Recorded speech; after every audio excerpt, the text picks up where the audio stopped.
तुमच्या शाळेचे मुख्याध्यापक आदरणीय सर, या ठिकाणी व्यासपीठावर असणारे सर्व महाविद्यालयाचे प्राध्यापक, विद्यार्थी मित्रांनी, मैत्रिणींनो, माझ्याकडे विषय आहे आजचा विद्यार्थ्याचे सामाजिक कर्तव्य. प्रत्येक जण जीवनात जगत असताना सामाजिक कर्तव्याचं भान ठेवून जगतो, पण विद्यार्थ्यांचं सामाजिक कर्तव्य हा विषय आहे. मित्रांनो, समाज जीवनामध्ये जगताना तुम्ही प्रत्येक जण समाज जीवनामध्ये जगता. आमच्या पोरी जगत असतील, पोरही जगत असतील, समाज जीवनामध्ये जगता. अगदी घरातून उठल्यापासून तर दिवसभर समाजामध्ये आपण राहतो.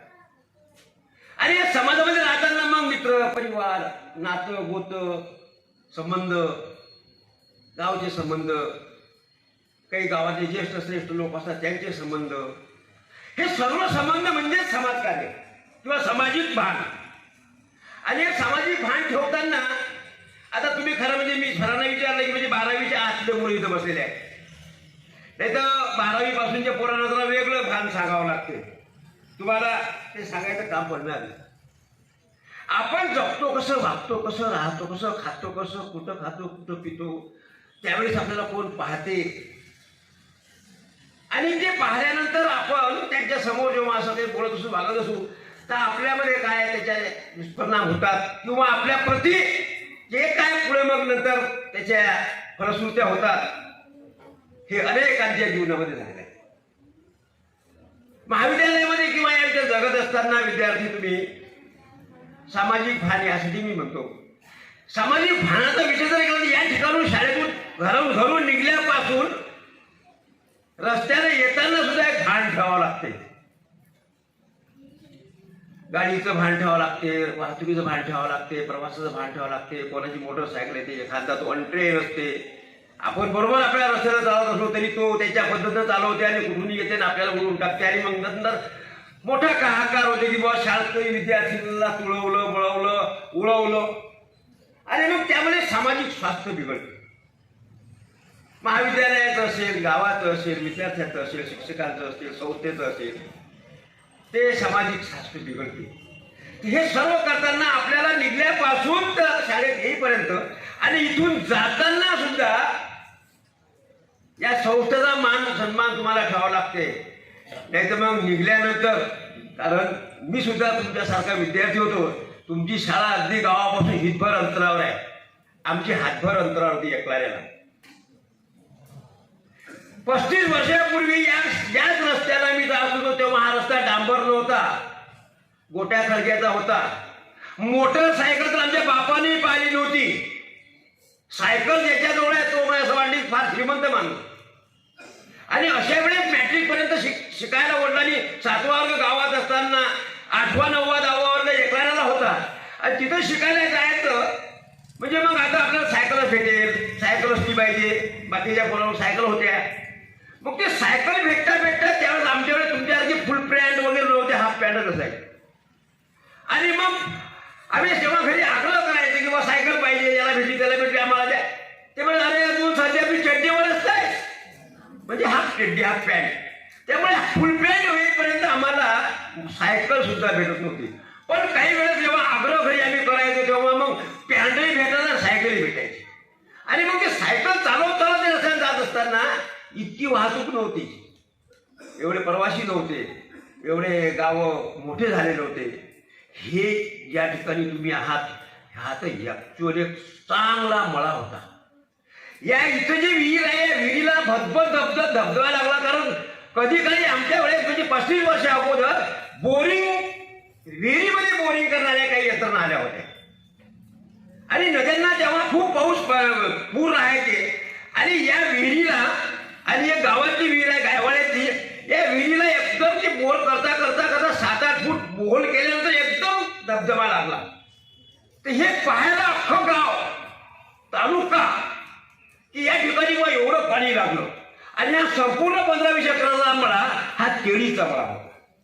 इथं ऊस सुद्धा चांगल्या पेरल्या जात होता या मळ्यात. आणि इथं ऊसाचं गुराळ सुद्धा होतं. आणि या रस्त्याने जेव्हा जाताना घरापासून निघल्यापासून तर ते एकलाऱ्यापर्यंत जायपर्यंत सगळं जंगल होता. आणि या जंगलातून जाताना आम्हालाही सर्व भान ठेवावं लागत होतं. तरुण मुली होत्या आमच्यासोबत, विद्यार्थिनी आम्ही होतो. पण आमच्या काळात असं कधीच कुठं ऐकायला मिळालं नाही जे तुम्हाला सध्या ऐकायला मिळते. त्याचं भान आम्ही ठेवत गेलो. आमच्या शिक्षकांनी सुद्धा आमच्या त्या पद्धतीनं लक्ष ठेवलं. तुमची गुरुजी तुमच्या त्याबद्दल लक्ष ठेवतात. पण काळाचा महिमा असा आहे की माझ्या विद्यार्थिनीला, माझ्या मुलाला तुम्ही का म्हटलं गुरुजी असं, की तुमची मुलगी जर एखाद्या ठिकाणी कुणी पानपट्टीवर पान खाणाऱ्या कोणाशी बोलत असताना जर दिसली किंवा रस्त्यानं जर ते दोघं जात असले अनोळखी असून, की अरे गुरुजींना माहिती आहे की हा मुलगा या गावचा, ही मुलगी या गावची आहे, या ठिकाणी अशा पद्धतीनं बोलत चालले, तर साहजिक आहे गुरुजींना. कारण आई वडिलांनंतर जर तुमचा खरा कोणता पालक असेल तर ते शिक्षक आहे. आणि त्यामुळे ते पालकत्व निभावत असताना जर तुमच्याकडे ते पालकांना जर तसं ते म्हणत असतील तर ती निश्चित मोठी जबाबदारी त्यांनी स्वीकारली. हे भान ते ठेवतात. आणि ते भान तुम्ही ठेवलं पाहिजे की अरे आपले गुरुजी असतील, आपला कोणती नातलग असेल, आपल्याला पाहत असेल, आपल्याला असं वाह्याच्यासारखं कोणाही सगळं बोलणं बरोबर नाही.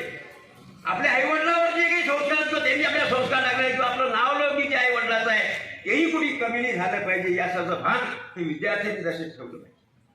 आम्ही जात शाळेत असताना अशा पद्धतीनं जात होतो. 10व्या 12व्या वर्गापर्यंत तिथं शिकलो.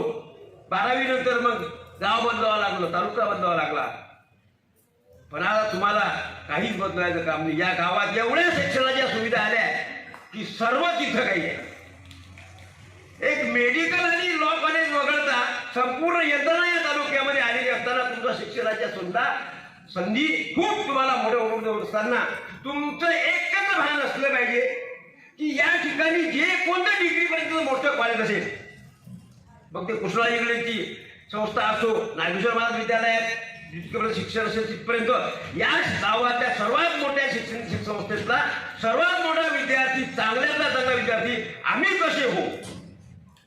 तुमच्या शाळेचं भाग्य आहे, तुमची शाळा नशीबवान आहे. तुमच्या शाळेच्या कुशीतून एक चांगलं रत्न काही निघेल. एम्स सारख्या यंत्रणेमध्ये तुमच्या शाळेचा विद्यार्थी गेला हे खरोखर तुम्ही भाग्यवान पोरा. आणि त्यांचे वडील तुमचे शिक्षक आहेत. त्यामुळे तुमच्यामध्ये सुद्धा शेकोबा सरांच्या मुलासारखी मुलं झाले पाहिजे. आता हे सर्व करताना पालकांना सुद्धा, इथं पालक कमी असतील पण मी पालकांना सांगू, पालकांनी सुद्धा तेवढं दाखील लक्ष ठेवायला पाहिजे.